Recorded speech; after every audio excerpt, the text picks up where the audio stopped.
आज के इस क्लास के अंतर्गत कक्षा 11वीं के सभी विद्यार्थियों के लिए वार्षिक परीक्षा की तैयारी मैं आपको करवा रही हूं। तो जीव विज्ञान का प्रश्न पत्र सेट सी इस वीडियो में हम पढ़ने वाले हैं।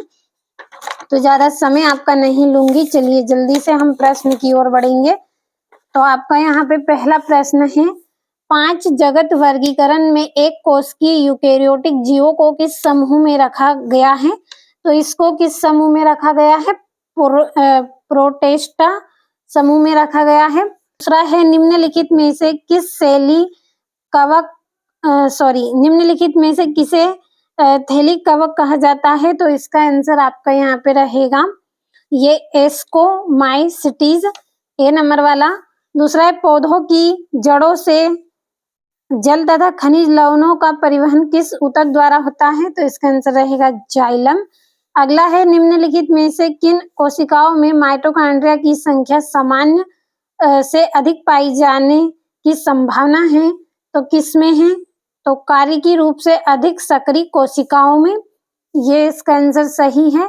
और पांचवा है, कोशिका चक्र का सही क्रम है। तो कौन सा क्रम इसका सही रहेगा आपका? ये G1 S और G2 M, ये वाला सही रहेगा। और लाइगेज एंजाइम का मुख्य कार्य है, तो क्या कार्य है इसका? 2 यौगिकों को जोड़ना। चलिए इंग्लिश मीडियम वाले बच्चों के लिए हम टिक करेंगे। तो यहाँ से आपका इसमें पहले का बी वाला सही रहेगा। दूसरे का आपका ए वाला सही है। तीसरे का आपका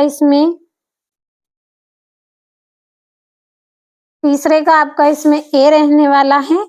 और जो चौथा है, चौथे का आपका इसमें रहेगा ए वाला। और जो पांचवा है इसका सी वाला। और जो छठा है आपका, छठे का आपका ए वाला। तो कंप्लीट अच्छे से आपको कर लेना है। और देखिए, वार्षिक परीक्षा की तैयारी आपको करवा रहे हैं, उसके लिए आपको हम लगातार यूट्यूब पर मॉडल पेपर दे रहे हैं।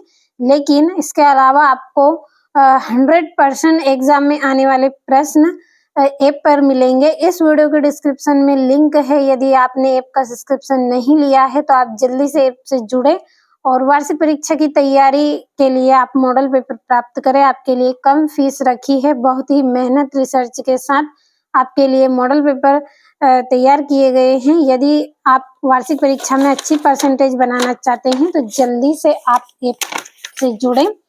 तो चलिए, अब यहाँ से आपका अगला जो प्रश्न है, रिक्त स्थान की पूर्ति कर लिखिए। पहला है, वर्गीकरण की सबसे बड़ी इकाई डेडेस है। तो कौन सी इकाई होती है वर्गीकरण की? डोमेन। अगला है, पुष्प का नर भाग डेडेस कहलाता है। तो क्या कहलाता है? पुंकेसर। अगला है, ऐसा संवहन बंडल जिसमें जाइलम व फ्लोएम के मध्य में कैम्बियम उपस्थित होता है, डेडेस संवहन बंडल कहलाता है। तो देखिए, खुला संवहन बंडल कहलाता है। इसमें संवहन बंडल लिखा है, इसलिए मैंने यहाँ पे केवल खुला लिख दिया है। अगला है, उत्सर्जी पदार्थ की दृष्टि से मानव डेडेस होता है। तो मानव क्या होता है? यूरियोटेलिक होता है।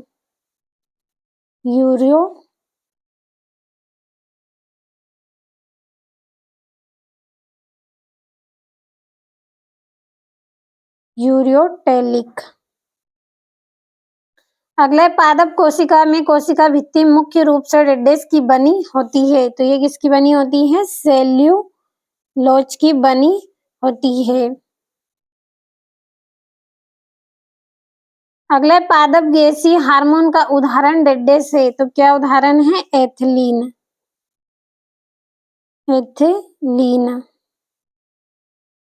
ये हो गए हैं आपके रिक्त स्थान। यहाँ से इंग्लिश मीडियम वाले बच्चों के लिए भी कंप्लीट कर दिया है। अच्छे से आपको तैयारी कर लेना है। और यहाँ से आपका सत्य या असत्य चुनकर लिखिए। तो पहला है, सेल्यूलोज एक प्रकार का पॉलीसेकेराइड है। तो ये आपका क्या है? सत्य है। दूसरा है, स्नायु 2 अस्थियों को आपस में जोड़ते हैं। तो ये सत्य है। अगला है, केंद्रीय तंत्रिका तंत्र में मस्तिष्क तथा मेरुरज्जु सम्मिलित है। तो ये आपका सत्य रहेगा। अगला है पौधे पर्यावरण के प्रभाव के कारण विभिन्न पथों का अनुसरण करते हैं। इस क्षमता को प्लास्टिसिटी कहते हैं। तो ये आपका सत्य रहेगा। और कार्बन डाइऑक्साइड का परिवहन मुख्य रूप से बाइकार्बोनेट के रूप में नहीं होता, तो ये भी आपका सत्य रहेगा। और अगला है एंडोल 3 एसिटिक अम्ल शब्द जिब्रेलिन के लिए प्रयुक्त किया जाता है, तो ये आपका सत्य रहेगा। अब यहाँ से इंग्लिश मीडियम वाले बच्चों के लिए हम टिक करेंगे। तो पहला आपका सत्य, दूसरा आपका सत्य, तीसरा आपका इसमें सत्य है, और जो आपका चौथा है, चौथा भी आपका सत्य है, पांचवा आपका असत्य है, और छठा भी आपका असत्य है। कंप्लीट अच्छे से कर लेना है। अब अगला जो प्रश्न है, सही जोड़ी मिलाकर लिखिए। तो पहला है तंत्रिका द्रव्य, तो इसकी जोड़ी रहेगी K+ की सांद्रता। दूसरा है ECG, तो इसकी जोड़ी आपकी रहेगी कार्डियोग्राम, तो दूसरी जोड़ी। तीसरी है पाइरुविक अम्ल, तो इसकी जोड़ी रहेगी आपकी 3 कार्बन परमाणु। चौथी है तंबाकू, तो इसकी जोड़ी रहेगी तंबाकू वैज्ञानिक स्कूग। और अगली जोड़ी है H स्लेक चक्र, तो इसकी जोड़ी आपकी रहेगी ये वाली। अब यहाँ से हम नंबर डाल लेंगे इन पर। चलिए जल्दी से नंबर डाल लेती हूँ।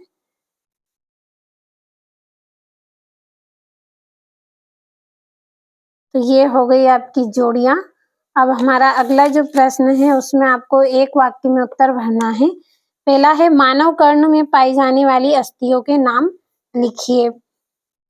तो यहाँ पे मैं ऊपर लिख रही हूँ मेलिएस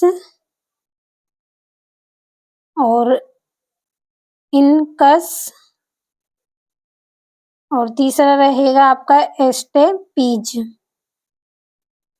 अगला है डीएनए अणु के 2 स्ट्रैंड्स के बीच की दूरी कितनी है। तो इसका आंसर आपका रहेगा 2 नैनोमीटर, या फिर आप इसमें लिख सकते हैं, मैं दोनों बता रही हूँ जो आपको अच्छा लगे, 20 एंगस्ट्रॉम। दोनों प्रकार का है ये, दोनों में से एक कुछ भी लिख दें। और वयस्क मेंढक में श्वसन मुख्यतः किस रचना द्वारा होता है। तो फेफड़ों और त्वचा के द्वारा। फेफड़ों और त्वचा। अगला है कोशिका सिद्धांत किस वैज्ञानिक द्वारा प्रस्तावित किया गया था। तो स्लाइडन और स्वान के द्वारा। स्लाइडन और दूसरा है आपका स्वान। अगला है आपका प्रोटीन के श्वसन गुणांक का मान लिखिए। तो इसका मान कितना है, लगभग 0.8 से 0.9। तो ये हो गए हैं आपके एक वाक्य में उत्तर। कंप्लीट अच्छे से कर लेना है, और यहाँ से इंग्लिश मीडियम वाले बच्चे आप भी जरूर कंप्लीट करें। अब हमारे प्रश्नों की ओर हम बढ़ते हैं। तो छठा प्रश्न है किन्हीं 2 जंतुओं के वैज्ञानिक नाम बताइए। और एक बीजपत्री, द्विबीजपत्री, तने में कोई 2 अंतर। और ये आपके बाकी के प्रश्न। तो देखिए सभी का आपको सोल्यूशन ऐप पर ही मिलने वाला है। ऐप के साथ आप जल्दी से जल्दी जुड़ जाएं, क्योंकि समय भी आपके पास बहुत कम है। ये अनिश्चित फलन को स्पष्ट करना है और अनुहरण को स्पष्ट करना है। तो सभी के सोल्यूशन आपको मिलेंगे, हर एक विषय का आपको सोल्यूशन मिलेगा। साथ में आपको अच्छे अंक भी देखने को मिलेंगे हर एक विषय में। तो ज्यादा सोचिए मत, आप जल्दी से जल्दी ऐप के साथ जुड़े और सभी प्रश्नों को आप अच्छे से कंप्लीट करें। ये यहाँ से भी कंप्लीट अच्छे से कर लेना है आपको। रक्त का थक्का जमने की प्रक्रिया को आपको समझाना है। तो ये यहाँ से भी कंप्लीट अच्छे से करें।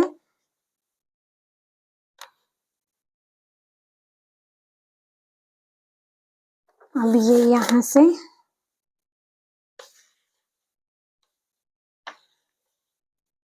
ये इसका अथवा, और ये यहाँ से आपका ये 19वां प्रश्न है आपका, यहाँ से आपका 20वां, और ये यहाँ से भी अच्छे से कंप्लीट करें।